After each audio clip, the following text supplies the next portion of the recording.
भेटी रखुमाईच्या वरा तुका म्हणे वाणी गेली आता घेऊ धनी आलो निजाच्या माहेरा भेटी रखुमाईच्या वरा विठ्ठल विठ्ठल विठाला विठाला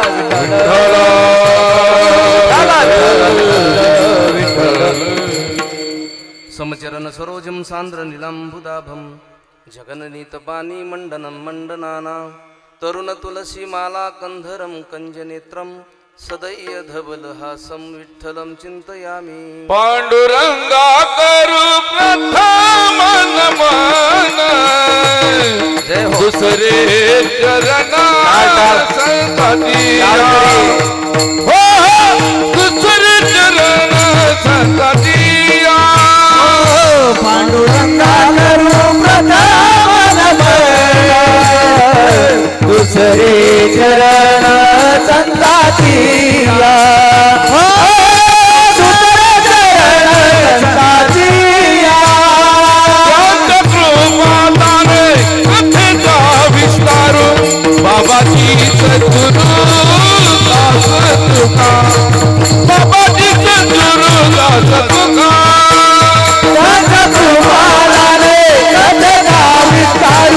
बाबाजी सद्गुरु दास तुका बाबाजी सद्गुरु दास तुका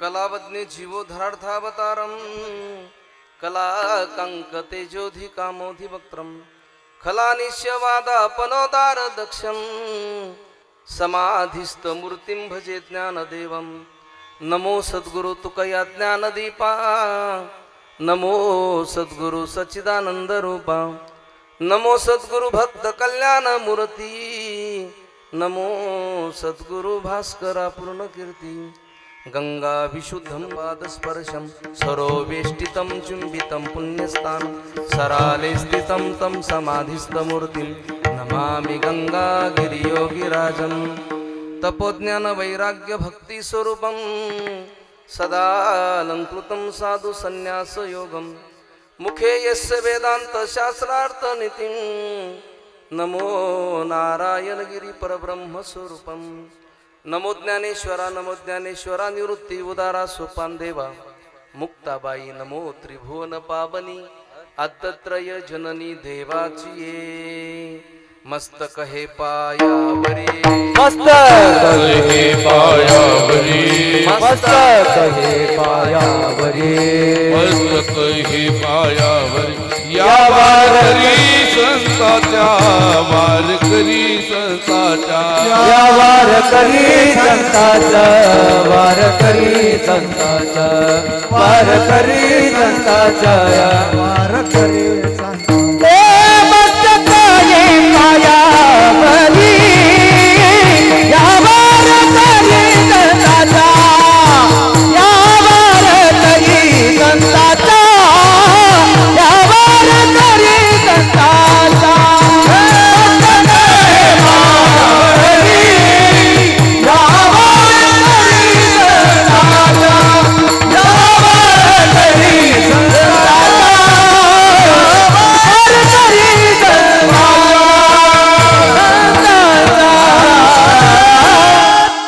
मस्तक हे पायावरी या वारकरी संतांच्या वचन ऐका कमलापती माझी रंकाची विनंती कर जोडितो कथे काळी आपण असावे सबळी हो वचन ऐका कमलापती माझी रंगाची विनंती कर जोडतो कथे काळी आपण आलावे जवळी वचनायका कमलापती माझी रंगाची विनंती जय हो करदुरीतो कथे काळी आपण असावे जवळी कमलापती माझी रंगाची विनंती कर जोडतो कथे काळी आपण आलावे जवळी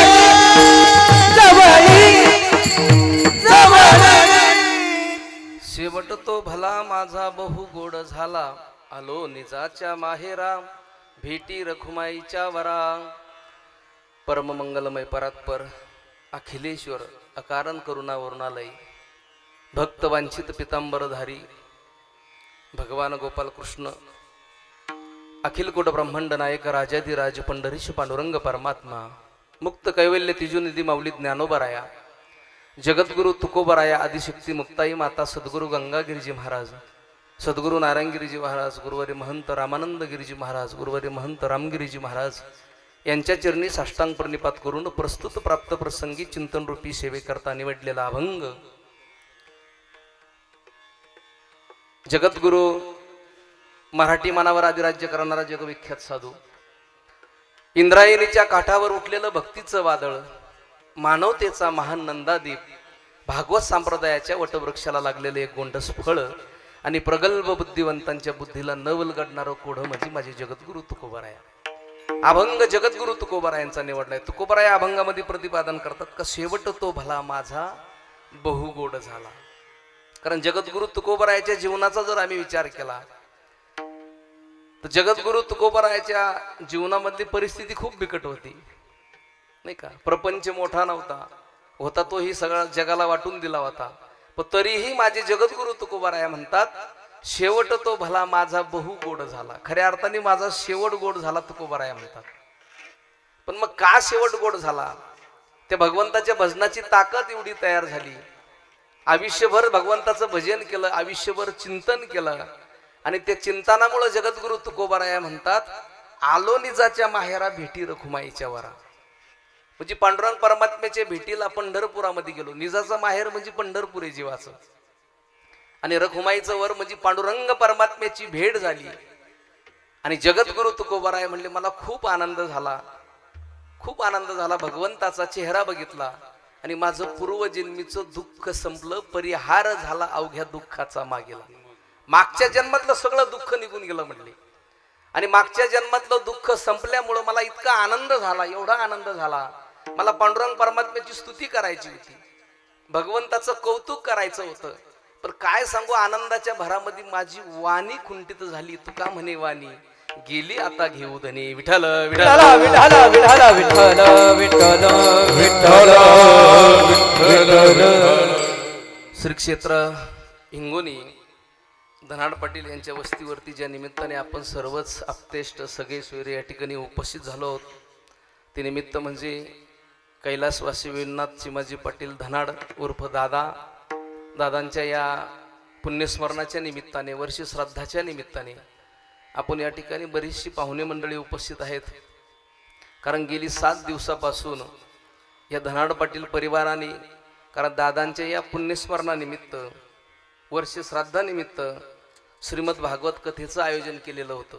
गेली 7 दिवसापासून खूप मोठ्या थाटामाटामध्ये कारण संध्याकाळचं अन्नदान असेल एवढी व्यवस्था असेल एवढं सोपं नाही आहे करणं नाही का. 1 दिवसाचा कार्यक्रम असला तर आम्हाला महिनाभर झटावं लागत असतं.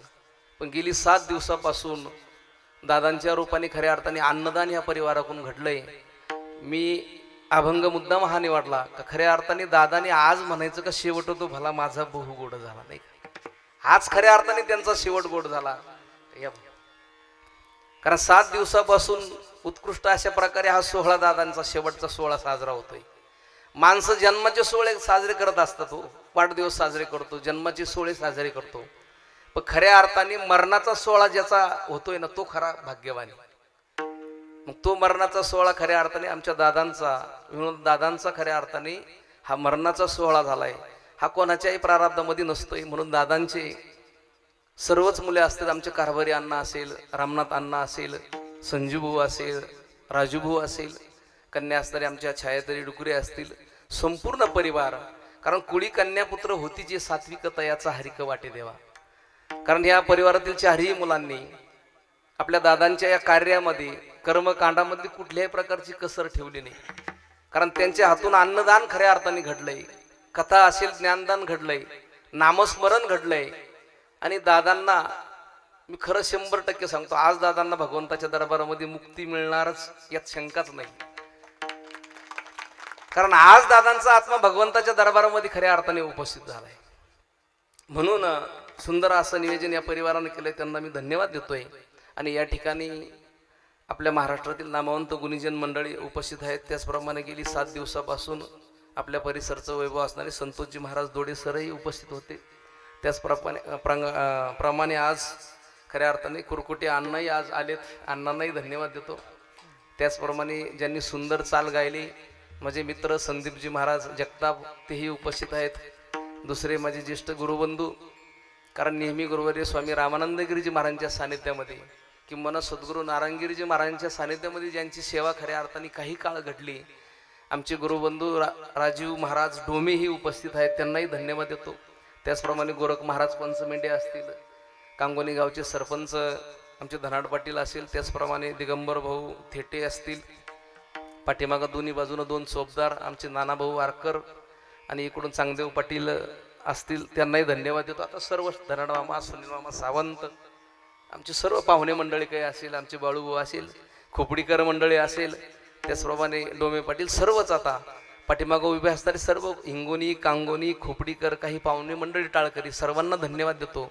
आणि जे मृदंगावरती साथ करतायत आमचे मित्र मृदंग सम्राट असणारे संदीपजी महाराज वैद्य, त्यांनाही धन्यवाद देतो. ज्यांची सुंदर साऊंड सिस्टीम आहे श्यामदादा, गेली 7 दिवसापासून गोड आवाज त्यांनी दिला, त्यांनाही धन्यवाद देतो. समोर बसणारे सर्वच ज्येष्ठ श्रेष्ठ मंडळी, या परिवाराचे जावई असणारे दिवाणराव पाटील डुकरेही उपस्थित आहेत, जपे पाटील आहेत, त्याचप्रमाणे भगवून आलेले आदरणीय आबा, कारण नेहमी साधू संतांच्या सानिध्यामध्ये असणारे सूर्यभान पाटील आबाही या ठिकाणी उपस्थित आहेत. आबांच्या चरणी नतमस्तक होतो. त्याचप्रमाणे प्रकाश पाटील आमचे चंदने असतील, त्याचप्रमाणे भाऊसाहेब पाटील हिंगे असतील, रमेश पाटील नवले चेअरमन खोपडीचे, त्यांनाही शिवाजीराव पाटील थेटे असतील, दादा, सर्वच बरं का पाठीमागं बसणारे पाहुणे मंडळी, आमचे चुलते असणारे बाबाराव पाटील गाढे असतील, त्याचप्रमाणे वसंतभाऊ थेटे असेल, खंडाळ्याहून आलेले आमचे मगर पाटील असतील, पाठीमागं सर्व, आता सर्वांचेच नावं घेतले तरी म्हणजे वेळ निघून जाईल,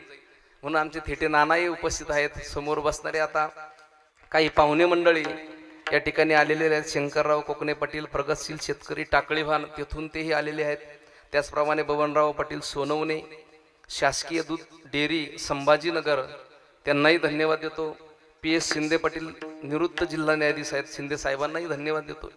त्याचप्रमाणे के हराळ साहेब निवृत्त कृषी अधिकारी आहेत, त्यांनाही धन्यवाद देतो. पागिरे पाटील पुण्याहून आलेले, त्यांनाही धन्यवाद देतो. दिलीप नखडे पाटील संभाजीनगर, त्यांनाही धन्यवाद देतो. त्याचप्रमाणे नरवडे ना, दिलीप नरवडे पाटील, त्यांनाही धन्यवाद देतो. त्याचप्रमाणे आबा तर आहेच, पंढरनाथ पाटील थेटे असतील, भाग्यनाथ पाटील डुकरे तिडीकर, त्यांनाही धन्यवाद देतो. दिलीप पाटील डुकरे तिडीकर, त्यांनाही धन्यवाद देतो. बबनराव ढोकचवळे खंडाळा या ठिकाणी उपस्थित आहेत, त्यांनाही धन्यवाद देतो. सुरगुडे सर मुख्याध्यापक संभाजीनगर, त्यांनाही धन्यवाद देतोय. गणेश गावंडे सर, त्यांना धन्यवाद देतो. विजय गावंडे सर असतील, अरुण साबळे असतील, निवृत्त वन परिक्षेत्र अधिकारी असणारे, त्यांनाही धन्यवाद देतो. संजय भाऊ सोनवणे असेल मेजर, त्यांना धन्यवाद देतो. डॉक्टर प्रसाद हराळ असेल, त्याचप्रमाणे विजय शिंदे पाटील असतील, मडवाई पाटील येवला, त्यांनाही धन्यवाद देतो. चांगदेव वारकर पाटील असेल, तेव्हा साहेबराव पाटील हिंगे असतील, कसरू पाटील सोमाशी असतील, सर्व आता या ठिकाणी सर्वच आता पाहुणे मंडळी का सर्वच तेवढ्याच तोलामोलाचे पाहुणे मंडळी, सर्वांच्या चरणी नतमस्तक होतो आणि माझ्या कीर्तन सेवेकडे वळतोय. विठाल विठाल विठाला विठाला विठाल, कारण गेल्या 7 दिवसापासून जे चित्रीकरण करतायत आमचे मित्र दत्ताभाऊ तिपाली मातोश्री चॅनल, त्यांना धन्यवाद देतो. कारण वैदिक हिंदू सनातन धर्मशास्त्रानुसार जीवाने एकदा देहाचा त्याग केला का आम्हाला हे महत्वाचे विधी करावं लागत असतात. आमच्या हिंदू धर्मामध्ये कर्म प्राप्त आहे. आम्ही हे कर्मकांड करत असताना, हे विधी करत असताना अंतकरणामध्ये भाव लागतो. जर अंतकरणामध्ये भाव नसेल ना, केलेलं कर्म असेल, केलेलं पिंडदान असेल, आमच्या पूर्वजांपर्यंत कधीही पोचणार नाही का. जसं भगवंताची भक्ती करत असताना अंतकरणामध्ये भाव लागतो आणि भाव जर नसेल, केलेली भक्ती भगवंतापर्यंत पोहोचत नाही, तसं आमच्या वडिलांचं आम्ही पिंडदान करतोय, कर्मकांड करतोय, सर्व आम्ही करत असताना गरुड पुराणानुसार करत असतोय. पण ते कर्मकांड करत असताना अंतकर एकाग्र चित्त लागतं, तरच केलेलं पिंडदान आमच्या पूर्वजांपर्यंत पोहोचेल, नाही तर मग पितृदोषाला आम्हाला सामना करावा लागत असतो. कन्याकुमारी या ठिकाणी स्वामी विवेकानंद गेले आणि स्वामी विवेकानंद गेल्याबरोबर त्या ठिकाणी मंडन मिश्रा नावाचे ब्राह्मण होते, त्यांचं श्राद्ध कर्म चालू होतं. स्वामीजी तिथं गेल्याबरोबर मंडन मिश्रा नावाचे ब्राह्मण होते, त्यांचं लक्ष विचलित झालं. स्वामी विवेकानंदांकडे लक्ष गेलं आणि स्वामी विवेकानंदांनी विचारलं, म्हणले गुरुजी काय करतात? ते म्हटले काय नाही, श्राद्ध कर्म करतोय. स्वामी विवेकानंद म्हणले गुरुजी श्राद्ध कर्म असं नसतं. मी आल्याबरोबर तुमचं लक्ष मंत्र उपचारामध्ये राहिलं नाही, तुमचं लक्ष माझ्याकडे आलं. म्हणजे आमचं तर एकाग्र चित्त लागतं, पण जे गुरुजन मंत्र उपचारामध्ये करतायत का पिंडदान, त्यांचं सुद्धा एकाग्र चित्त लागतं. नाही तर आम्हाला आडिओ करता आला असतं नाही, आडिओ करून मंत्र उपचार केले असते. पण जे गुरुजन मंत्र उपचार करतायत ना, त्यांचं सुद्धा एकाग्र चित्त लागतं. म्हणून आमच्या पूर्वजांचं आम्ही पिंडदान करत असतो, एकाग्र चित्त लागत असते. तुम्ही म्हणाल महाराज का करायचं हे सर्व? कारण जीवाने एकदा देहाचा त्याग केला का घरामध्ये आम्ही पहिल्यांदा 7 प्रकारचे श्राद्ध करत असतो. पहिलं श्राद्ध केलं जात आहे आमान्न नावाचं श्राद्ध, ते 20व्या ठिकाणी आम्ही करत असतो. त्याच्यानंतर आम्ही स्मशानामध्ये गेल्यावरती ज्या ठिकाणी काष्ट रचले जातात का, त्या ठिकाणी आई जर असेल तर कुंकवाचं स्वास्तिक काढलं जातं, वडील असेल हळदीचं स्वास्तिक काढलं जातं. आणि ज्यावेळेस आम्ही ते काष्ट रचतोय का, ते काष्ट रचत असताना त्याच्यामध्ये त्या लाकडांमध्ये 7 प्रकारचे लाकडं लागत असतात. 7 प्रकारचे. पहिलं लागत असतं अंजन, बिल्व, रुई, आंबा, वड, पिंपळ आणि चंदन. हे 7 प्रकारचे लाकडं जर त्या अंत्येष्टित क्रियामध्ये नसेल तर ती अंत्येष्टित क्रिया होत नाही. म्हणजे शास्त्राने ग्रहित नाही धरली. का? तुम्ही म्हणाल हे 7 प्रकारचे का लागतात बा? कारण देहन दहती यज्ञन भवती. या देहाला एकदा अग्नी दिलाय ना, तो देह राहत नाही, तो यज्ञ तयार होतो. आणि आपल्या हिंदू धर्मामधला यज्ञ आपण जो करतोय तो यज्ञ या 7 लाकडाशिवाय पूर्ण होतो का हो? अंजन, बिल्व, रुई, आंबा, वड, पिंपळ, चंदन हे 7 प्रकारचे लाकडं ह्या यज्ञाला लागत असतात. तसा हा देहाचा एक यज्ञ मानलेला आहे गरुड पुराणाने. आणि ह्या यज्ञामध्ये हे 7 प्रकारचे लाकडं असल्याशिवाय यज्ञ पूर्ण होत नसतोय, नाही का? याच्यानंतर हस्ती संचयन श्राद्ध केलं जातं. केस पुराक श्राद्ध, नाभी पुराक श्राद्ध, हृदय पुराक श्राद्ध, ब्रह्मवेद नावाचं श्राद्ध केलं जातंय. कडू घास काढणे त्याला एक श्राद्ध म्हटलेलं आहे. मग आम्ही ज्या वेळेस तीळ घ्यायला जातो का दशक्रिया विधीच्या वेळेस, आम्ही म्हणत असतो तीळ घ्यायला जायचंय, नाही का? पण तीळ घ्यायला जायचं नाही, तीळ त्या व्यक्तीला समर्पित करण्याकरता जायचंय. पण तीळ काय हो त्याचं? तीळ त्याचं आम्ही प्रतीक मानलेलं आहे. तिळाबरोबर आमच्या जवळ असणारं पुण्य जी व्यक्ती गेली ना तिला समर्पित करायचं असतं. म्हणायचं देवा या व्यक्तीनं आयुष्यभर कर्म चांगले केले, आयुष्यभर पंढरीची वारी केली, समाजाकरता कामा आला, म्हणून माझ्या जवळचं तिळभर पुण्य मी एक तिला समर्पित करतोय, भगवंताला साक्षी ठेवून म्हणायचं. म्हणून आम्ही म्हणत असतो ना, वारकरी माणसाचे आम्ही अवश्य तिळ घेतले पाहिजे म्हणत असतो. म्हणून तिळानंतर येतो 13वा विधी. कारण दशक्रिय विधी हा विधी असतो, याच्यामध्ये बदल आम्हाला करता येतो अडचणीनुसार.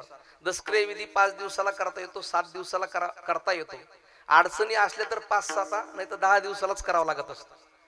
आणि 13वा मात्र शास्त्र आहे. 13व्यामध्ये आम्ही जगात कुठेही जरी गेलो ना बदल करता येत नाही. 13वा आम्हाला 13व्याच्याच दिवशी करावा लागत असतो. कारण आमच्या हिंदू धर्मामध्ये तुम्ही म्हणाल 13वा का करायचा? हिंदू धर्मामध्ये एवढी गोड पद्धत आहे का आमच्यावरती 16 संस्कार केले जातात. पहिला संस्कार आहे गर्भधान नावाचा, पुंसवन नावाचा, क्रिया नावाचा, अनवलोभन नावाचा आणि शिमोंत नयन नावाचा संस्कार. हे 5 संस्कार लेकरू गर्भात असताना त्याच्यावरती केले जातात. आधुनिक लोकांना थोडं जड जाईल ऐकायला हे, कारण आमच्या हिंदू धर्मामध्ये गोड एवढी पद्धत आहे बरं का. गर्भावरती संस्कार करत असतात, गर्भावरती संस्कार केले जातात. या सुनील, कारण गर्भावरती आम्ही संस्कार करतोय. मी तुम्हाला लांबचं उदाहरण सांगत नाही, कारण आळंदीमध्ये सोहम आमझरे नावाचा मुलगा आहे. किती वर्षाचा आहे ते लेकरू? फक्त 9 वर्षाचं छोटस लेकरू आहे. पण त्या मुलाच्या संपूर्ण ज्ञानेश्वरी पाठी हे गर्भावरती केलेल्या संस्काराचा प्रकार आहे. कारण त्या गर्भावरती संस्कार केले, मग त्याची ज्ञानेश्वरी का पाठ आहे? त्याची पूर्वपीठिका बघितली ना, ज्यावेळेस तो सोहम नावाचा मुलगा आईच्या गर्भामध्ये होता ना, त्याने ज्ञानेश्वरीच्या 108 पारायण त्या आईनं केली होती. किती? 1, 2, 3 108 पारायण केले. आणि त्या पारायणाची ताकद एवढी तयार झाली, त्या मुलाने 4-2 वेळेस आवृत्ती दिली अशी ज्ञानेश्वरीला. पण आजही तुम्ही सोशल मीडियाला सर्च करा, युट्यूबला तुम्हाला सापडेल सोहम आमझरे नाव. त्या मुलाला ज्ञानेश्वरीच्या 9000 ओव्या आहे. कोणतीही ओवी विचारा तुम्ही, मोठमोठ्या महात्म्याने त्याला सर्व ओव्या विचारल्या, पण एका मिनिटात सांगता येईल. कॅम्प्युटरच्या पुढे भेजे आहे त्याचा, इतकं तेज आहे. कुठली ओवी त्याला विचारा, एका मिनिटात, एका सेकंदात सांगता येईल. आजही मोठमोठ्या महात्म्याने समोर बसून त्याला विचारलं, तुम्हाला युट्यूबला सापडेल. म्हणून हे गर्भावरती केलेले संस्कार आहे खऱ्या अर्थाने. म्हणून त्याच्यानंतर उपनयन संस्कार, जातकर्म संस्कार, विद्या आरंभ नावाचा, शिक्षा आरंभ नावाचा, अनवलोपन नावाचा, त्याचप्रमाणे नामकरण संस्कार, मुंडन संस्कार आम्ही म्हणत असतो, वर्धापन दिन नावाचा संस्कार केला जातोय, विवाह संस्कार प्रत्येकाचा होत असतो, आणि शेवटचा संस्कार जो केला जातोय आमच्यावरती अंत्येष्टित क्रिया ती स्मशानामध्ये करत असतो, स्मशानामध्ये. आणि मग 16 मधून आम्ही फक्त 3 संस्कार करत असतो, एक नामकरण, एक विवाह आणि शेवटचा अंत्येष्टित क्रिया. मग 16 मधून 3 गेले, खाली राहिले 13, म्हणून तो केला जातोय 13वा. राहिलेल्या 13 संस्काराचं पठण गुरुजन 13व्याच्या वेळेस करतात. आणि एकदा का 13वा झाला, आत्म्याचा मार्गक्रमण सुरू होतोय. त्या आत्म्याला 1 वर्ष लागतं भगवंताच्या दरबारामध्ये उपस्थित व्हायला. म्हणजे दादांचा आत्मा आज त्या ठिकाणी गेलाय आणि त्या ठिकाणी चित्रगुप्त नावाचा वकील असतो. मग आम्ही आयुष्यभर केलेल्या कर्माची फाईल, मग कोणाचं वाटोळं केलं असेल, किती जणांचे बांध कोरले असेल, नाही का, सगळ्याचा भगवान परमात्मा लेखाजोखा करतो. आणि आज ठरवतो आम्हाला नरकाला पाठवायचं, पुनर्जन्म द्यायचा का भगवंताच्या चरणाजवळ जागा द्यायची. म्हणून जीवन जगत असताना कर्म चांगले पहिल्यांदा करा, कारण आमच्या बरोबर धन दौलत पैसा अडका येणार नाही. आम्ही जे चांगले कर्म करू ना तेच आमच्या बरोबर येणार. हे बघा, या विश्वाचा नेहमी, या जगाचा नेहमी, जो जन्माला आलाय ना त्याला जावाच लागणार आहे. जातस्य हि ध्रुवर मृत्यू ध्रुवम जन्म मृतस्य तस्मादि परिहरिती नतुम सुचितु मरसी. भगवान परमात्मा अर्जुनाला म्हणतात, अर्जुना अरे तू मारले तरच हे मरणारे का रे? अरे तू नाही मारले तरीही ते मरणारे, आणि तू मारले तरीही ते मरणारे. उपजे ते नासे, नासिले ते पुनरपि दिसे, हे घटिका यंत्र जैसे परिभ्रमेगा. या सृष्टीचं कालचक्र चालू राहणारे, जन्माला येणारे, मरणारे, पुन्हा जन्माला येणारे, नाही का. देहाची या गावा आली या जन्म मृत्यूच्या सोहळ्या, ना म्हणू नये धनंजया जिया परी. माऊली ज्ञानोबाराय म्हणतो, तो देहरूपी गावाला येतो ना, त्याला एक ना एक दिवस जावाच लागणार आहे. पण माऊली ज्ञानोबा साथ देती नहीं ये किसी का, साथ देती नहीं ये किसी का, क्या भरोसा है इस जिंदगी का, क्या भरोसा है इस जिंदगी का, क्या भरोसा है इस जिंदगी का, क्या भरोसा है इस जिंदगी का. सांझ के बाद होगा सवेरा, देखना है अगर दिन सुनहरा, देखना है सुबेरा. पाव फूलों से रखने से पहले, पाव फूलों से रखने से पहले, तुझको कांटों में चलना पड़ेगा. मौत जब तुझको आवाज देगी, घर से बाहर निकलना पड़ेगा. मौत जब तुझको आवाज देगी, घर से बाहर निकलना पड़ेगा. तुझको आवाज देगी, घर से बाहर निकलना पड़ेगा. मौत जब तुझको आवाज देगी घर से बाहेर निकालना पडेगा. जैसे आयुष्य संपते ते आम्हाला निघावं लागणार नाही का. म्हणून जीवनामध्ये चांगले कर्म माणसाला करता आले पाहिजे. आयु कर्ममचे वित्तमचे विद्या निधनम एवची 5 गोष्टी भगवंताने आमच्या प्रारब्धानुसार, आमच्या संचितानुसार आम्हाला दिले. आम्ही जे कर्म करू तेच आम्हाला भोगावं लागणार आहे, वेगळे नाही. भीष्माचार्य शरपंजिरी पडले, 122 बाण त्यांच्या शरीरामध्ये शिरले. भगवान परमात्मा जवळ आले. भगवान श्रीकृष्णांना भीष्माचार्य विचारतात, देवा का असं मला मरण आलं असेल, सांगा ना देवा. मला आयुष्यभर निष्कलंक आयुष्य जगलोय देवा, चांगलं जीवन जगलोय, स्वतःच्या राज्याचा त्याग केलाय, 5 प्रतिज्ञा भीष्माचार्याने त्यावेळेस केल्या होत्या. तेव्हा पण का मरण आलं मला असं सांगा देवा. भगवान परमात्मा म्हटले, तुम्ही म्हणताय ते सर्व खरंय भीष्माचार्य, पण ज्या वेळेस द्रौपदीचं वस्त्र हरण होत होतं, तुमच्यासारखा बलाढ्य योद्धा या महाभारतामध्ये एकही नव्हता, नाही का. पण द्रौपदीचं वस्त्र हरण होत असताना तुम्ही निमूटपणे त्या द्रौपदीकडे नुसतं बघत होता, पण कौरवांना एक आवाज सुद्धा तुम्ही दिला नाही. एक आवाज जर तुम्ही कौरवांना दिला असताना त्यांची ताकद झाली नसती द्रौपदीच्या वस्त्राला हात लावायची. का बोलले नाही? ते कर्म तुम्ही आज भोगतायत. आणि मागच्या जन्मामध्ये एक राजकुमार होता, एका सरड्याला बाण मारला, त्याला बाणाच्या टोकावरती घेतलं, आणि जे निवडुंगाचं झाड असतं का त्याच्यावरती फेकलं, त्याला भरपूर काटे असतात. किंबहुना त्या सरड्याच्या शरीरामध्ये 122 काटे शिरले असतील. तेच कर्म तुम्ही आज भोगतात, वेगळे नाही. केले कर्म झाले त्याची भोगाले, उपजले मेले ऐस किती. केले कर्म झाले त्याची भोगाले, उपजले मेले ऐस किती. केले कर्म झाले त्याची भोगाले. आईच किती केले कर्म झालं त्याचे भोग आले उपजले आईच किती उपजले आईच किती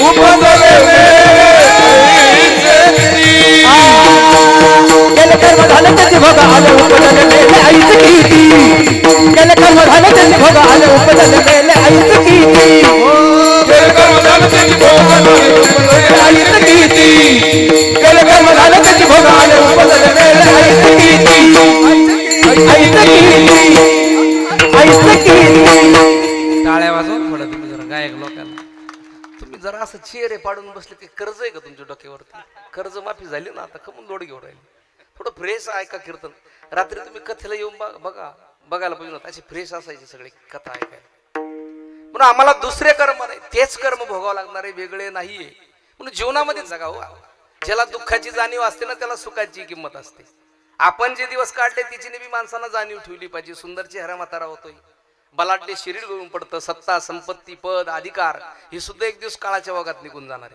खाली राहणारे फक्त आपण केलेला परमार्थ आणि केलेलं भगवंताचं भजनच आणि केलेले चांगले कर्मच आमच्या बरोबर येणार आहे दुसरं काही येणार नाहीये जीवनामध्ये चांगलं व्यक्तिमत्व जन्म घेत नसतं ते निर्माण करावं लागत असतं आपल्या सोबत दुसऱ्याचंही भलं व्हावा अशी ज्याची मानसिकता असते त्यांना आयुष्यात काही कमी पडत नाही धर्माची गद्दारी कार्यात बेईमानी वागण्यात लाचेरी आणि बोलण्यात जी माणसं लबाडी करतात ना त्या आयुष्यात सुखी होत नाही म्हणून जीवनात लबाडी करू नका दुसऱ्याला त्रास देऊ नका जो इतरांचं वाईट करतो स्वतःला वाचवण्यात कमी पडतो जो दुसऱ्याचं चांगलं करतो ना तो स्वतः कधी संपत नाही दुसऱ्याची वाट लावण्यापेक्षा आपण चांगल्या वाटेला लागा दुसऱ्याला वाट दाखवण्यापेक्षा वाट दाखवण्याचं कार्य करा माणसाचा दर्जा श्रीमंतीवरून ठरत नसतो विचारावरून ठरत असतो चांगला माणूस बना शेवटी हिशोब धर्माचा नाही कर्माचा होत असतो एवढं लक्षात ठेवा आम्ही काय कर्म केले भगवंत आम्हाला पहिल्यांदा विचारणार म्हणून जीवनामध्ये चांगलं जीवन जगा एखाद्याने तुम्हाला दुःख दिलंय त्रास दिलाय आपण का दुसरे कर्म करायचे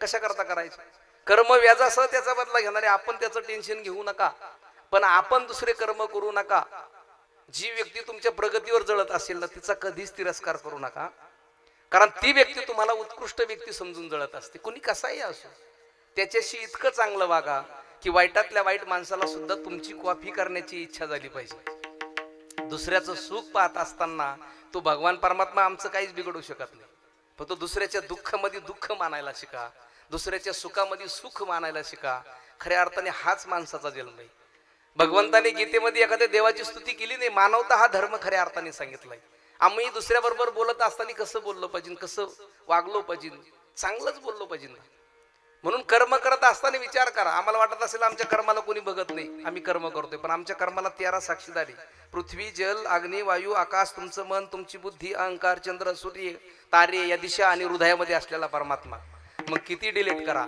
आणि किती पुरावे नष्ट करा कार्यक्रम सुटत नाही या जन्मात नाही तर पुढच्या जन्मात आम्हाला भोगावंच लागणारे कर्म भोगल्याशिवाय संपत नसतात एवढं लक्षात ठेवा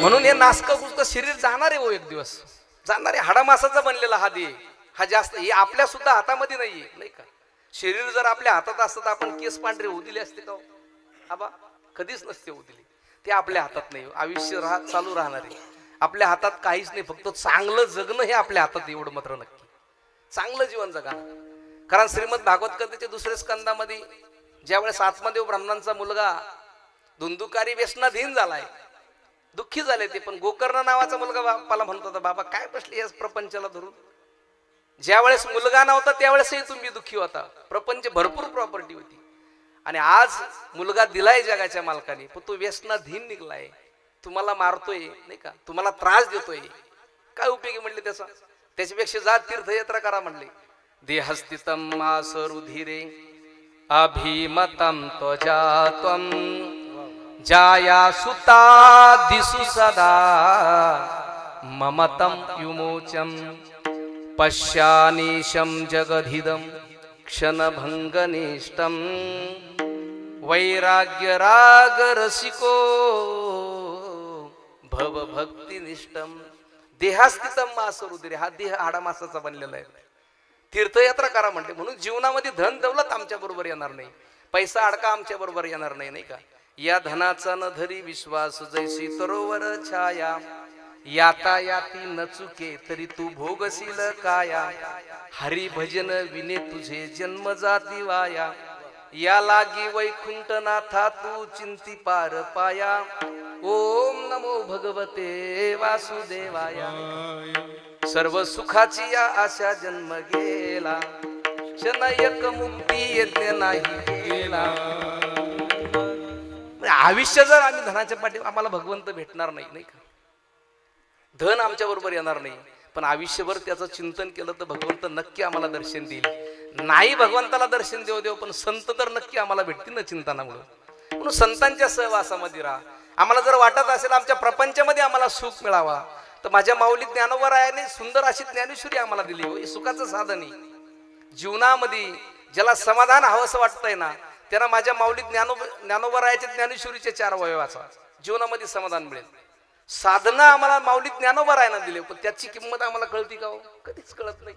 सुंदर अशी ज्ञानेश्वरी दिली आम्हाला, पण त्या ज्ञानेश्वरीची किंमत आम्हाला कळत नाही. आम्ही दुसरीकडे सुख शोधत असतोय, पण खऱ्या अर्थाने त्या ज्ञानेश्वरीमध्ये सुखाचं साधन आहे. ज्ञानेश्वरी म्हणजे माझ्या माऊलीनं सुखाचं साधन दिलंय. आमची गत कशी झाली सांगू का. ज्ञानेश्वरी आमच्या जवळ आहे, पण तिचं महत्व आम्हाला कळालं नाही. एका ओट्यावरती एका गावामध्ये एक आजीबाई बसलेल्या होत्या, आणि समोरून एक व्यक्ती चालला, पण आजीबाई बसला असताना रडत होत्या. तो व्यक्ती म्हणला, का हो आजी, काय झालं तुम्हाला रडायला. आजी म्हणल्या, माझा मुलगा अमेरिकेमध्ये सर्व्हिसला आहे, पण माझा उदरनिर्वाह कसा चालायचा, मला पैसे पाठवत नाही, काही नाही, मला खाण्याची पंचायत झाली. आणि तो व्यक्ती म्हणला, आजीबाई काहीच पाठवत नाही का. म्हणजे नाही ना, मला काहीच पाठवत नाही, फक्त एक कलरचा कागद प्रत्येक महिन्याला पाठवतो म्हणे. तो व्यक्ती म्हणला, आजीबाई तो कलरचा कागद मला दाखवा कोणता आहे. आणि ज्या वेळेस ती आजीबाई त्या व्यक्तीला घरात घेऊन गेली, त्या आजीनं संपूर्ण कलरचे कागद त्या भिंतीवरती चिटकवलेली होती, प्रत्येक महिन्याचा कलरचा कागद. आजीला तो व्यक्ती म्हणला, आजीबाई हा कलरचा कागद माहिती का काय. म्हणजे काय, हा प्रत्येक महिन्याला 50,000चा चेक आहे म्हणली. आजी म्हणली, मला तो चेकच कळत नाही. आपली तर शिकत झाली. माऊलींना ज्ञानेश्वरी आम्हाला दिली, ते चेक प्रमाणे आम्हाला ती ज्ञानेश्वरी कळना. तो व्यक्ती म्हणला, आजी हे 50,000चे चेक आहे, तुमच्या मुलाने कुरिअरना पाठवले, हे बँकेत जा, तुम्हाला पैसे भेटून जातील. आमची तशी गत झाली. माऊलींना ज्ञानेश्वरी आम्हाला दिली, पण त्या ज्ञानेश्वरीची आम्हाला किंमत कळत नाही. म्हणून संतांचे खऱ्या अर्थाने आमच्यावरती किती उपकार आहे. आजही संतांच्या विचारावरती जर आमच्या ज्ञानेश्वरीवरती रिसर्च करणारे अमेरिकेचे लोक आहे, पण आम्हाला ज्ञानेश्वरीचा आम्ही अभ्यास करत नाही, ओवी वाचत नाही, नाही का. माझ्या माऊलीला तरी ओवी अनुभवावी, एक तरी ओवी अनुभवावी, एक तरी ओवी अनुभवावी, एक तरी ओवी. नाम म्हणे ग्रंथाचे प्रधान देवी, एक तरी ओवी अनुभवावी, एक तरी ओवी अनुभवावी. नाम म्हणे ग्रंथादेवी, एक तरी ओवी अनुभवावी, एक तरी ओवी अनुभवावी.